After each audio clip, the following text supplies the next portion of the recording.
Boa tarde, hoje eu estou aqui, né, com o Dr. Fernando Almeida, da Unifesp, para conversar um pouquinho sobre o envelhecimento, as questões relacionadas à andrologia, à saúde do homem, né, e como que a psicologia e a urologia podem auxiliar nesse momento.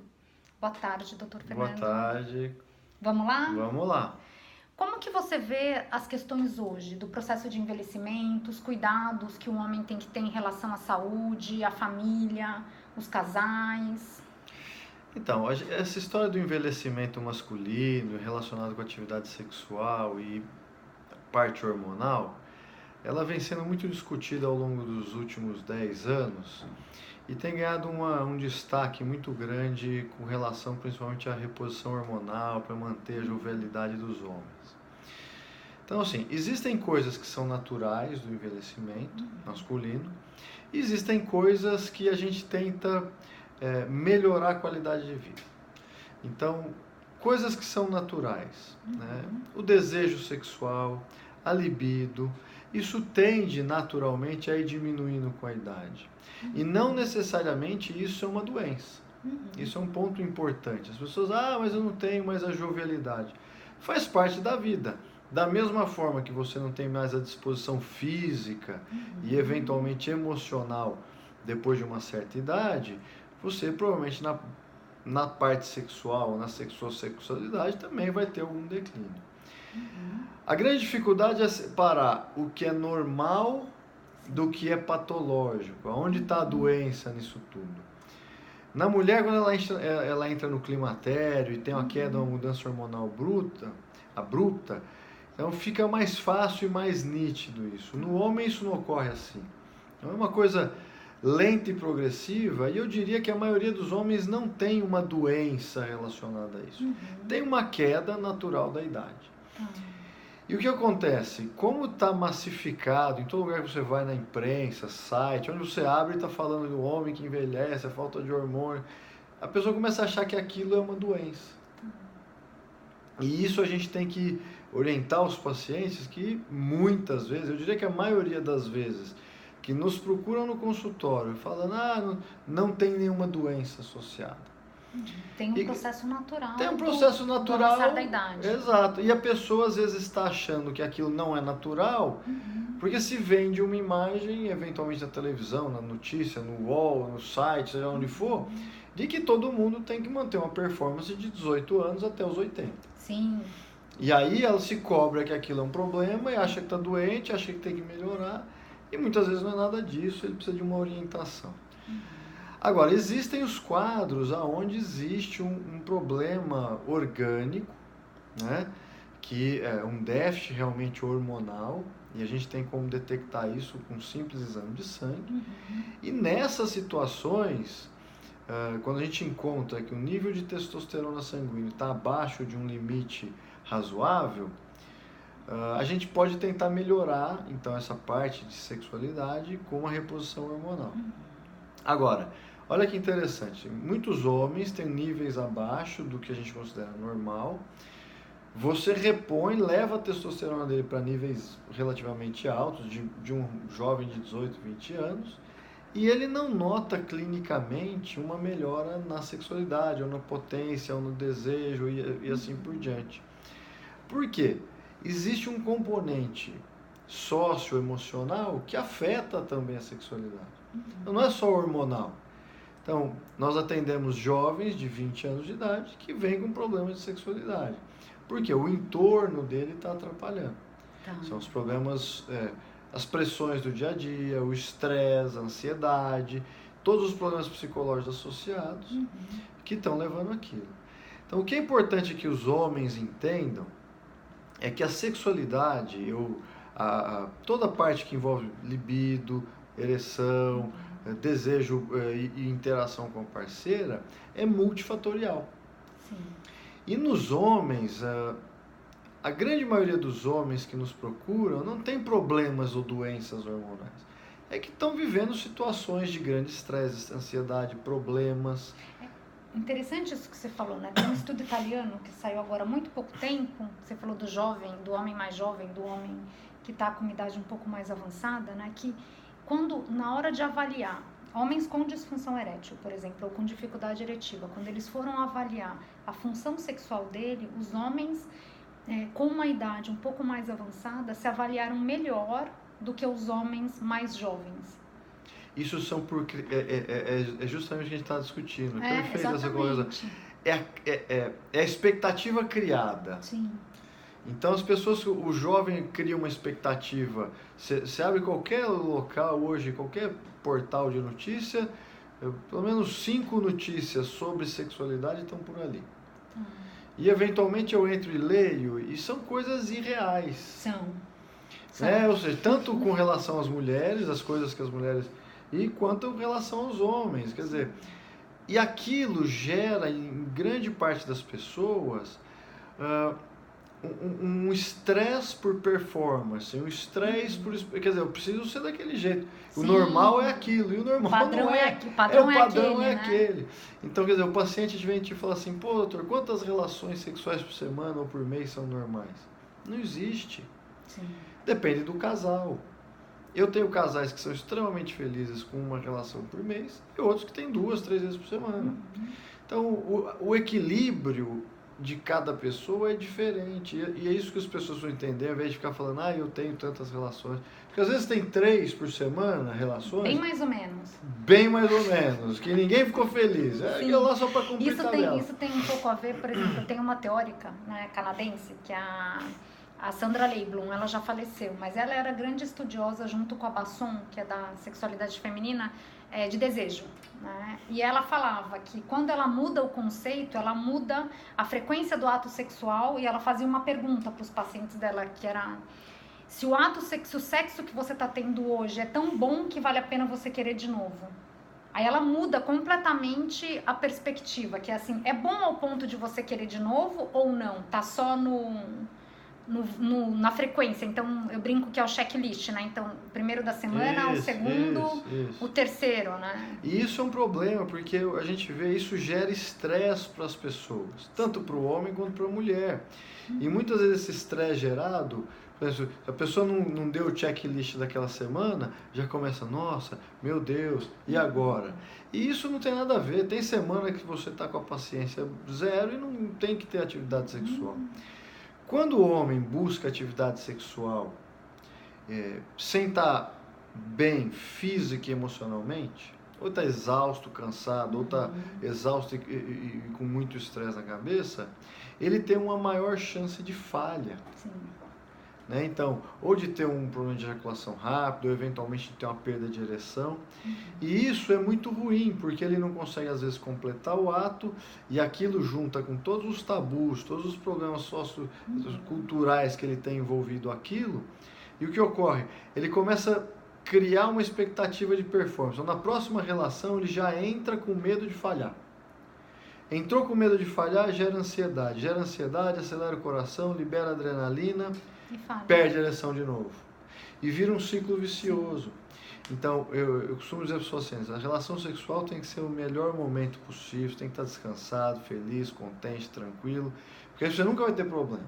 A relação vai ser prazerosa, tanto para você quanto para o parceiro. Você não vai ter pressão, né? Não tem a pressão, não tem... Porque uma pessoa desgastada física e emocionalmente, obviamente, ainda mais com uma certa idade, ela corre um risco de não ter uma performance adequada.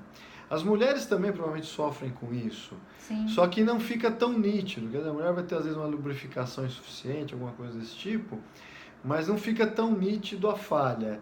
E o tabu é maior em cima dos homens. O homem que perde a ereção, meu Deus, o que aconteceu? A gente vê todo dia um homem no consultório, pô, eu tenho relação, nunca aconteceu comigo, não sei o quê. Pô, mas como é que tá? Pô, tô cheio de problema na empresa. Então, um contexto que ele, para cumprir aquela tabela, ele vai e acaba se frustrando. Até porque ele vai sentar com a cabeça ali, né? Às vezes eu brinco com os pacientes na clínica, tem muita coisa nessa cama, né? Então tem o problema da empresa, tem o outro problema, a família, né? Tudo isso vai para lá, a pessoa não desfoca, ela não vai muitas vezes sem conseguir estar relaxada e preparada para aquele momento. Então vai todo mundo, vai tudo. Exatamente. E aí o que tem ocorrido muito, então depois que começou todo esse processo de divulgação e uma campanha, quase que uma campanha como a andropausa do homem, o homem precisa buscar ajuda. Eu acho que isso foi muito bom, porque levou os homens a começar a discutir isso e procurar urologista e perguntar, tem tratamento, não tem tratamento? Mas, por outro lado, gerou uma quantidade muito grande de estresse de performance, que os homens acham que, pô, tomo um remédio e vou ficar ótimo. E tem ocorrido muito prescrições de medicamento, reposição hormonal, em muitos homens. Então, os homens chegam às vezes aqui no consultório e falam, doutor, eu vim aqui para tomar hormônio. Mas por quê? Ah, doutor, eu estou meio derrubado, não estou muito animado, acho que eu estou com testosterona baixa. Então, aí tem um trabalho de explicar todos esses conceitos que a gente discutiu antes de iniciar uma terapia hormonal. E eu diria, a grande minoria dos homens que nos procuram com esse problema precisam de uma reposição hormonal.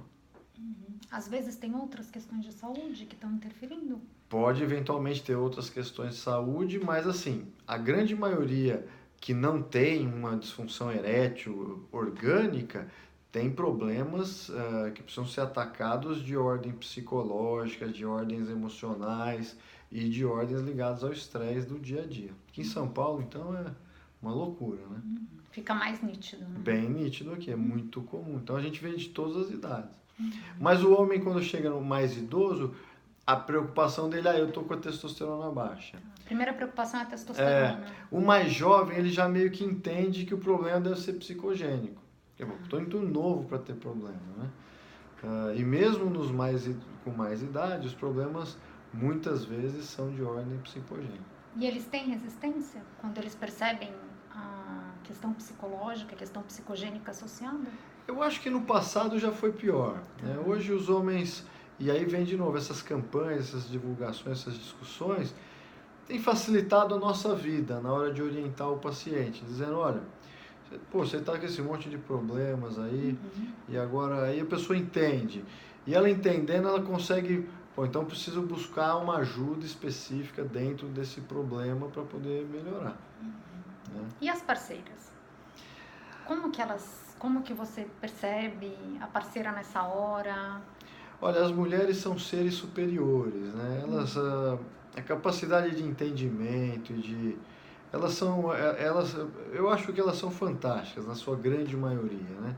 Então elas entendem os homens, elas conseguem ajudar. O problema é o homem falar para ela. Sim. Porque o que acontece é que eles escondem, né? Então às vezes o homem começa a tomar um remédio, fazer alguma coisa, e a mulher não faz nem ideia. Sim. E aí ele fica pensando e preocupado. Então ele vai para a relação com medo de ter algum problema na relação, mas nunca chegou para a esposa e discutiu. Então quando o paciente vem, eu sempre falo, a primeira coisa que você tem que fazer é conversar com sua esposa. Dizer para ela, olha, eu estou com esse problema, mas meu médico me explicou que é devido a todas essas situações que nós estamos vivendo. E que isso passando, tendência de melhorar. E ele tira o peso das costas, né? Porque o que não pode é ir para a relação sexual com a preocupação de performance. Eu tenho que fazer, eu tenho que acontecer, eu tenho que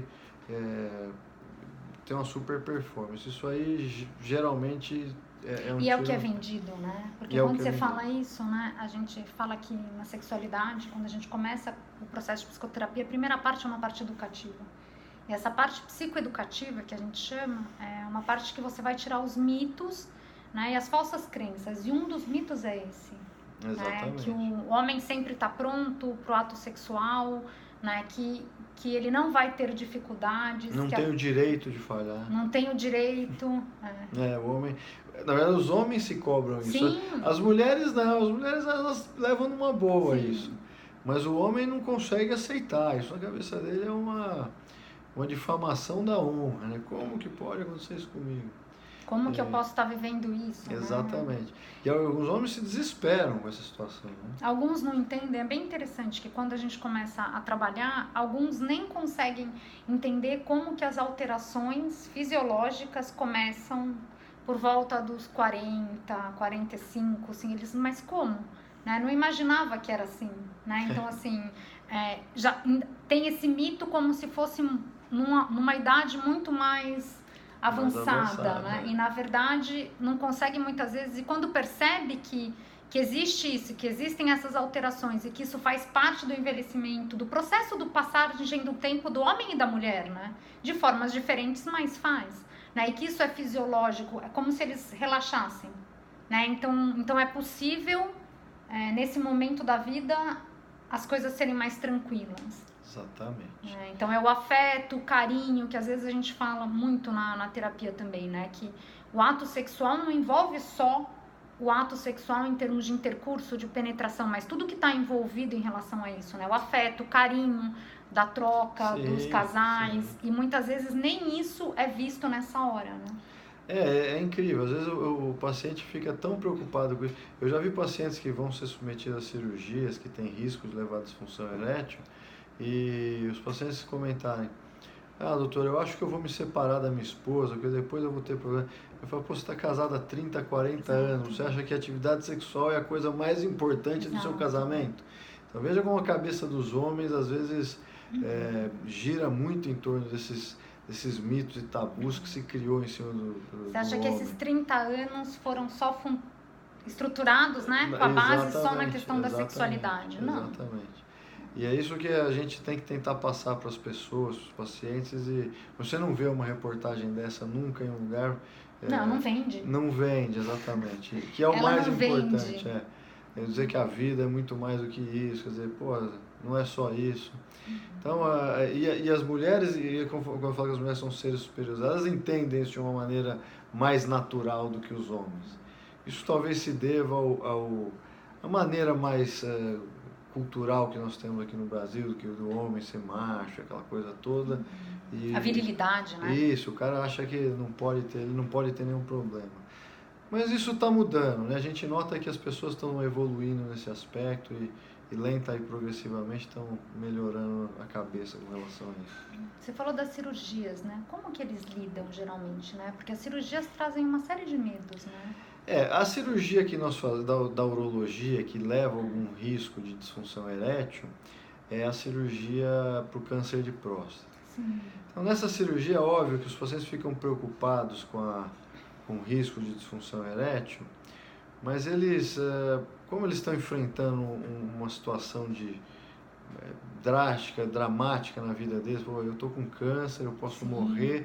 Então, uma coisa maior, né? Ele enfrenta, pô, vê a cara da morte de alguma forma, por mais que a gente tenha grande chance de cura desses tumores, leva ele a se preocupar menos com esse problema sexual. Sim. Até porque nesse momento, a postura que eu vejo de muitas esposas é tentar diminuir a importância disso em relação, porque eu nunca vi, por exemplo, uma história de um esposo, em relação à família, que priorizasse, que falasse: não, eu prefiro a vida sexual do que o tratamento do câncer. Exatamente. E aí o paciente acaba aceitando bem. Só que o que ocorre? Ele trata e passa alguns anos, ele vê que o tumor foi curado, está controlado, não tem mais aumento de PSA, e a vida dele voltou à regularidade. E aí ele quer retomar a atividade sexual. Então, nesse momento, obviamente, eles ficam angustiados.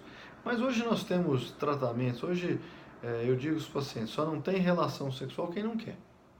Porque nós temos todas as formas de tratamento possíveis para todos os casos, para que a pessoa volte a ter uma atividade sexual. Né? E existe outra cirurgia, que é a cirurgia, isso é interessante também. Quando a gente faz uma cirurgia para tratar hiperplasia benigna da próstata, existe uma chance de 50% a 60% dos casos de ter uma ejaculação seca. Ou seja, ele tem um orgasmo... Vai tratar lutos. Isso. Tá. Então, ele tem o orgasmo, mas não tem emissão de sêmen. Os pacientes dizem que gozam... Eu gozei seco, doutor. Então, tem o orgasmo, tudo normal. Então, se a pessoa tem uma ejaculação intravaginal, por exemplo, não vai notar diferença.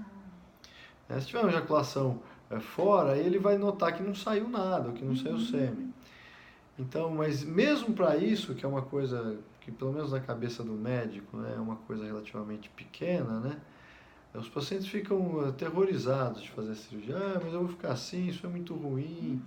Quer dizer, então todo o processo de sexualidade tem dentro do imaginário do ser humano é muito forte, né? Muito. Isso que você falou eu achei interessante, porque eu estava estudando, eu vi um estudo agora que foi publicado na Nature, né, de um grupo da Flórida, em que ele falava exatamente isso, da LUTs associada com o medo da questão da disfunção sexual e do problema de desejo, né? Então, que eles até recomendavam maiores estudos nessa área por essa parte imaginária que vem, né? Como se viesse a finitude, né? É porque os pacientes associam... O paciente que tem problema para urinar, ele geralmente é um problema benigno da próstata e a cirurgia é muito menos agressiva e muito mais simples. E ela não tem risco de disfunção erétil. Só que como existe já, tudo é próstata, tudo é a mesma coisa, então ele já imagina, tem um cara que operou de próstata, ficou com disfunção erétil, mas é outra situação, é o câncer de próstata, o dele é outro. Mas de toda forma, falou que vai mexer na próstata, já gera um processo, porque a próstata está ligada à parte sexual, então já gera todo um processo. E que muitos pacientes, eles falam, não vou operar, ou eventualmente deixam de ir ao médico, vai que descobre alguma coisa, eu tenho que mexer com isso. Prefiro nem saber, E para o homem, a parte sexual é uma coisa muito importante, né? Na cabeça dos homens, de maneira geral. Você acha que essa questão que você colocou tem um pouco a ver, o que eu percebo às vezes na clínica, no processo de psicoterapia, é que nesse momento fica mais claro para alguns homens que a ejaculação e o orgasmo ocorrem de forma distintas, do ponto de vista da resposta fisiológica. Eles não, às vezes quando você fala que, olha, tem o risco de não ter ejaculação, ele fala, mas eu não vou ter mais orgasmo, ele não entende exatamente isso. Ele acha que a emissão de sêmen é a mesma coisa que o orgasmo. Aí, o que eu digo até hoje, eu falei isso para um paciente, falei, olha, a ejaculação, a saída do sêmen é consequência do orgasmo. Ela só ocorre depois do orgasmo. Primeiro você tem o orgasmo e o orgasmo é que leva à ejaculação. Então, as contrações que tem do assoalho pélvico e de todos os órgãos internos é que levam à saída do sêmen. Então, o que ocorre não é que você não vai ter o orgasmo, vai ser igual, só o sêmen que não vai sair. Essa é uma confusão... É uma confusão comum. E é difícil, realmente, de a pessoa separar uma coisa da outra. Né? E ao longo, eu acho que só no momento que ela começa a distinguir um pouco, que é tão perceptível, né? Porque na experiência minha na clínica, eu sempre falo, né? Mas quem vai te explicar isso com mais propriedade é o urologista. Né? Então eu peço para conversar com o uro ou com a uro, né? Enfim, que faz o acompanhamento do processo. Mas eu acho que por muito tempo ter acontecido meio que concomitante, né? Simultâneo, para o homem é mais difícil essa percepção tão clara. Porque é uma coisa imediata a outra. Né? Quase que praticamente ao mesmo tempo. Exatamente. Né? Então exatamente. Fica mais complicado. Exatamente. E como fica, por exemplo, né, aproveitando que você trabalha na área de neuro, eu queria entender um pouquinho como que ficam essas questões, porque muitas vezes a gente vê as pessoas já falando que necessariamente tem alguns quadros neurológicos ou quadros mais com processo de envelhecer, e muitas vezes a gente percebe que não são necessariamente alguns quadros, mas que são processos que fazem parte do envelhecer do ponto de vista cognitivo também. Então, algumas perdas, elas vão acontecer ao longo da idade, mas elas não necessariamente estão ligadas a alguns quadros. Você fala perda da atividade sexual ligada a perda de urina, você fala? Não, dos aspectos mais cognitivos, algumas doenças que podem vir, ou que podem levar a isso. Doenças neurológicas que levam à mudança, ou doenças que levam a alterações sexuais, elas estão associadas geralmente com a inervação da região perineal. Então, por exemplo, se um homem perder a sensibilidade completamente, existem situações assim, da região perineal e do pênis, por exemplo. Não tem sensibilidade alguma. Né? Por exemplo, a síndrome da cauda equina, por exemplo. Ele tem grande dificuldade, e a grande maioria desses homens não consegue chegar ao orgasmo. Por mais que ele fique um tempo bastante prolongado tendo relação, ele não consegue chegar ao orgasmo. Tanto que a gente usa, quando o paciente tem ejaculação rápida, uma das maneiras de ajudar é com o uso de preservativo, com o uso de algum tipo de anestésico tópico, para diminuir a sensibilidade peniana. Ou seja, se você diminuir totalmente, chegar a zero essa sensibilidade, é muito difícil. Ele tem ereção, mas não consegue chegar ao orgasmo. Tá. Então essa é uma situação que ocorre. Outras situações que levam a uma denervação simpática fazem com que o paciente também tenha ejaculação seca. Tem orgasmo seco, né, no caso. Porque o sêmen, ao invés de ir para a bexiga, ao invés de sair pelo pênis, ele vai de volta para a bexiga, porque o colo vesical, a parte que fecha, Tem a ejaculação retrógrada, fecha, e aí o sêmen volta e ele não é eliminado.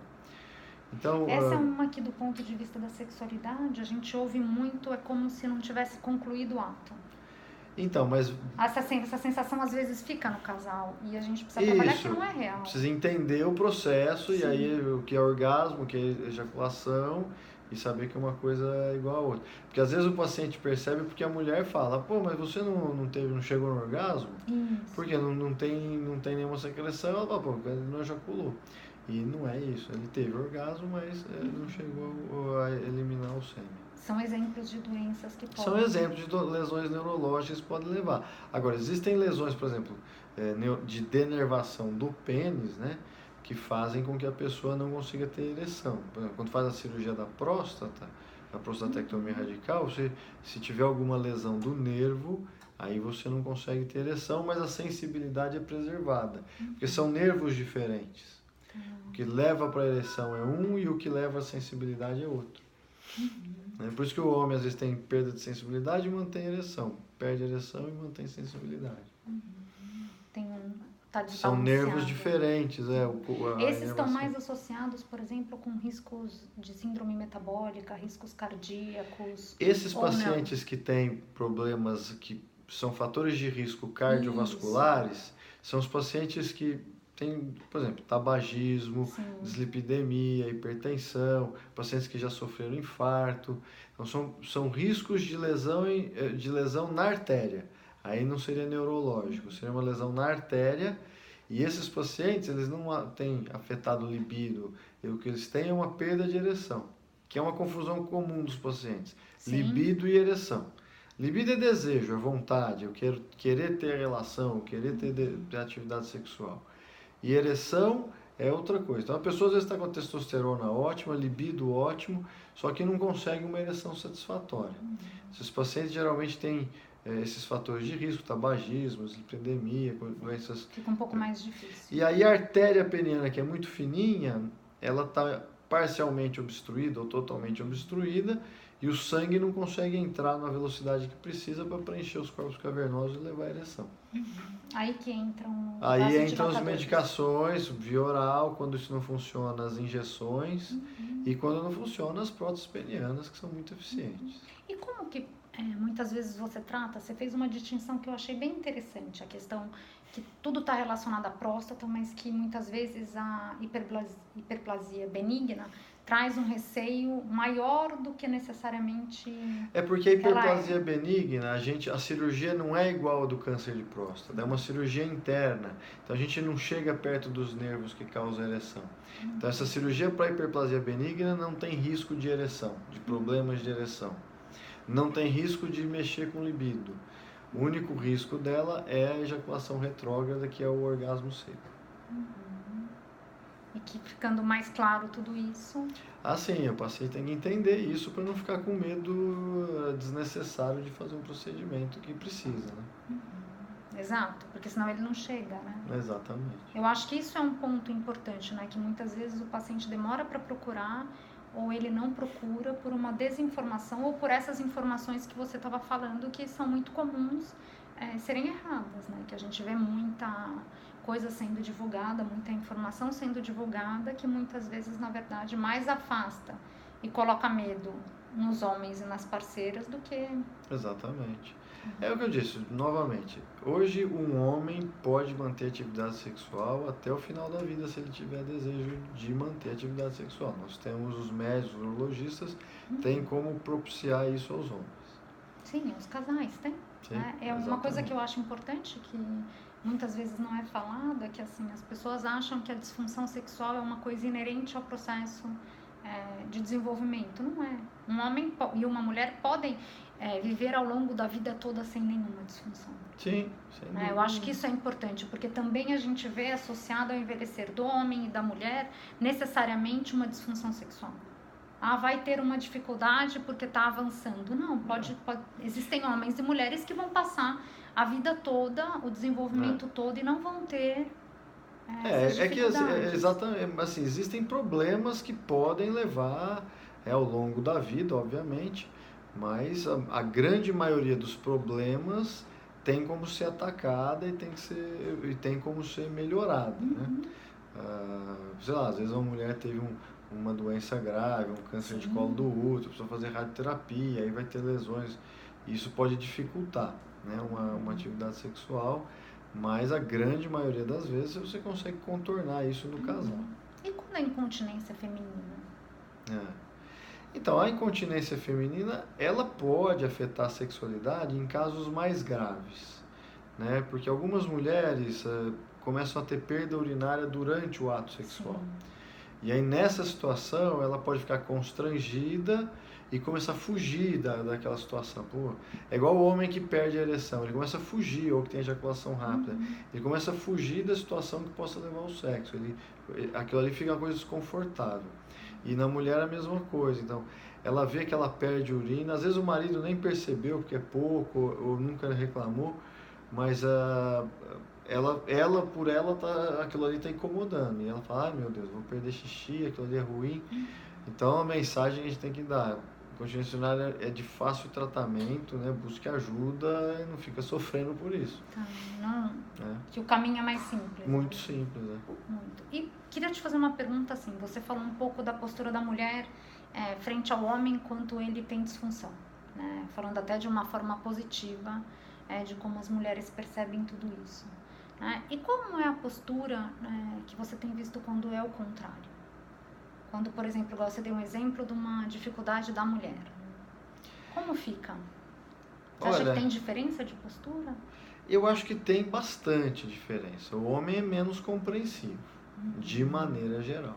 Tá? É uma opinião que Isso, acho que é importante a opinião. A minha sensação, vamos dizer, não é nenhuma opinião, uma sensação de que o homem é um pouco menos compreensivo que as mulheres nesse aspecto.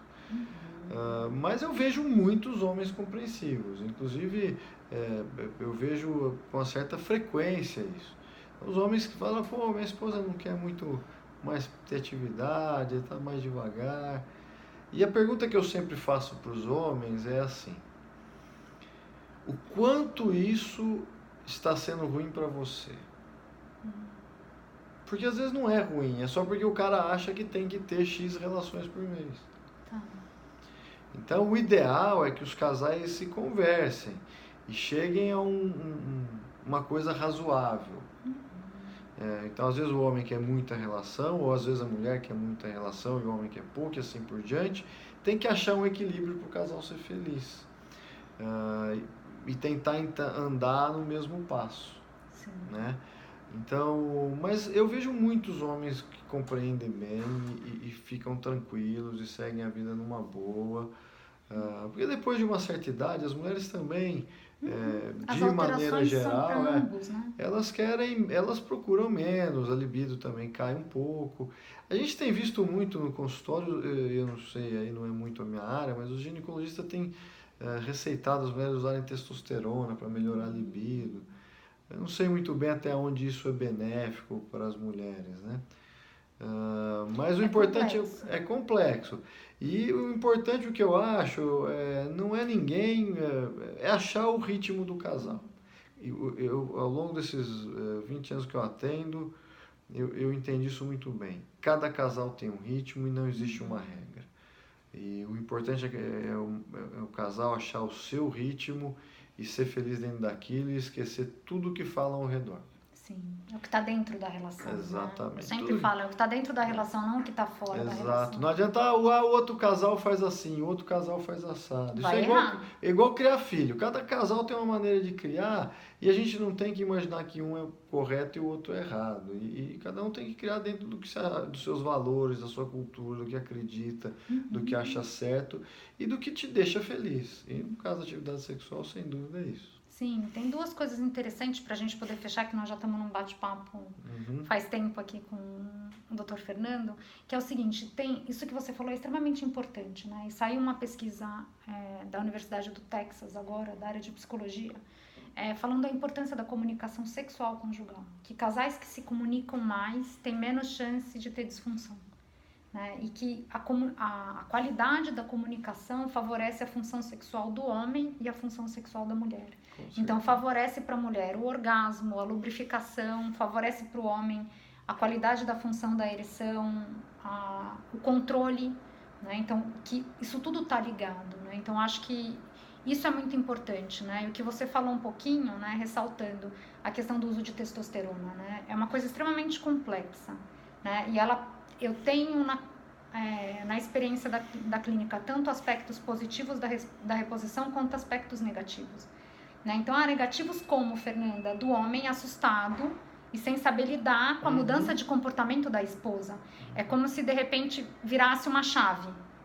Né? Tava vindo num ritmo e aí instala um outro ritmo. E eles chegam, Fernanda, o que eu faço? Ela não era assim.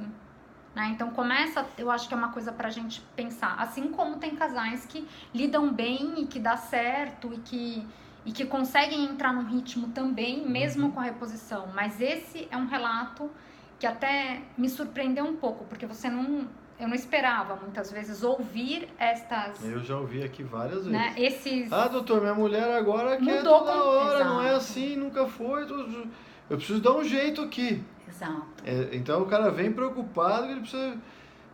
E alguns com checkmate, né? Ela mudou completamente e ou vai ou racha. Se eu não mudar, eu fico sem esposa.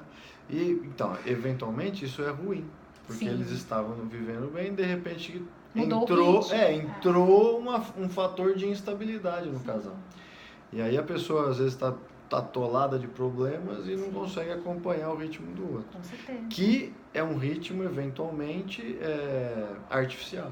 Sim, porque esse ritmo que foi instalado é um ritmo da competição intersexual, que é uma coisa que a gente vê mais quando tem a questão relacionada à procriação lá no começo. Exatamente. Então, é bem complexo isso. Nesses aspectos, né? Eu acho que...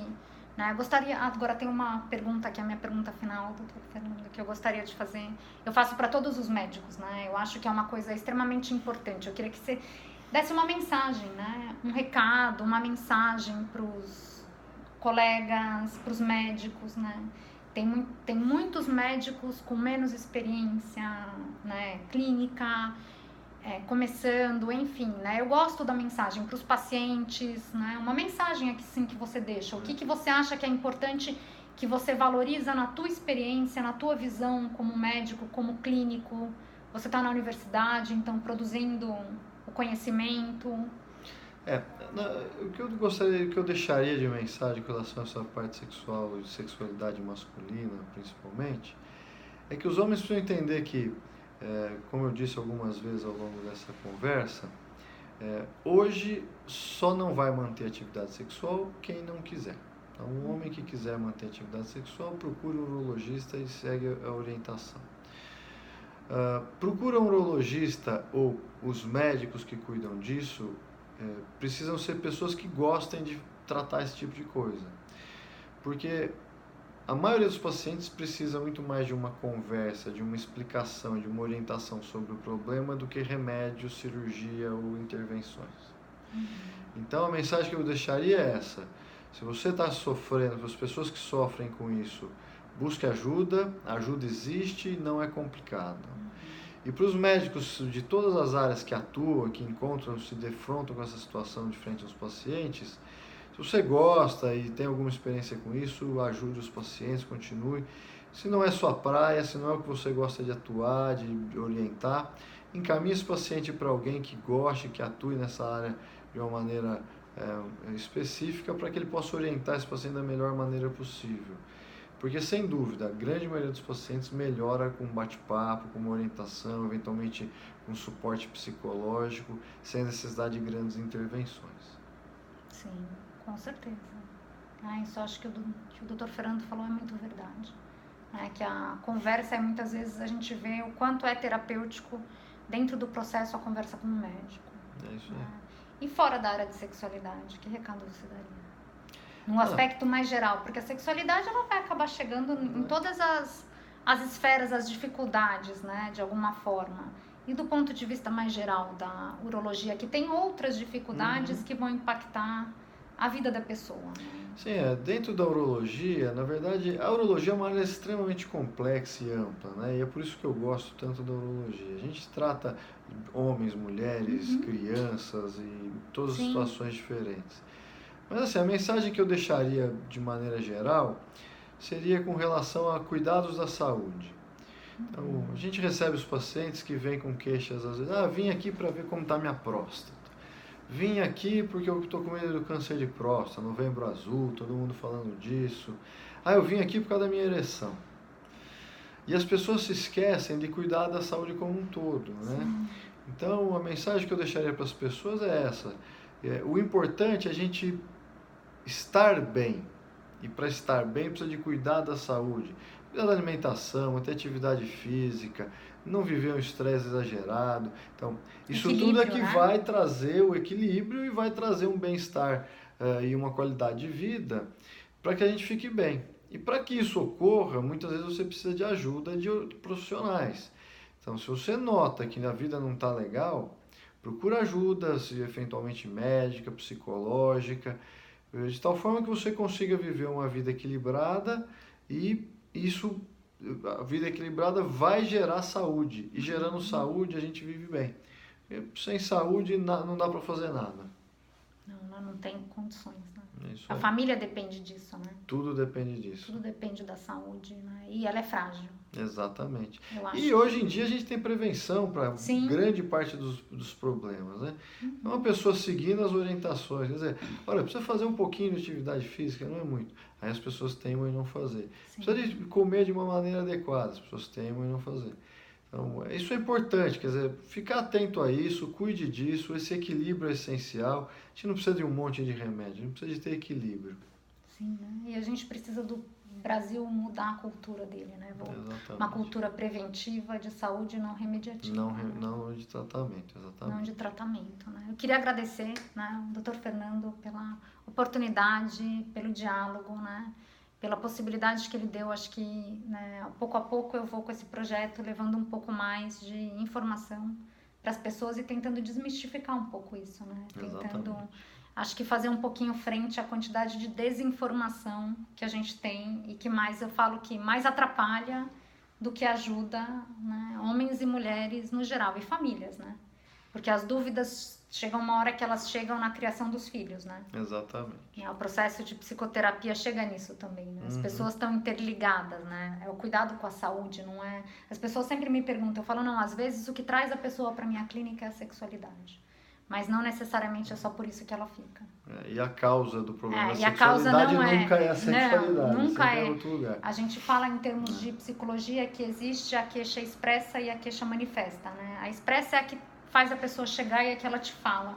E a manifesta é a que surge dentro do processo na hora que você faz a avaliação e vê tudo que está acontecendo, para isso estar acontecendo dessa forma. Exatamente. Certo? Bom, eu que agradeço o bate-papo, acho que foi muito bacana e espero que quem assistir goste. Que bom, agradeço o feedback, boa tarde. Boa tarde. Tchau, tchau.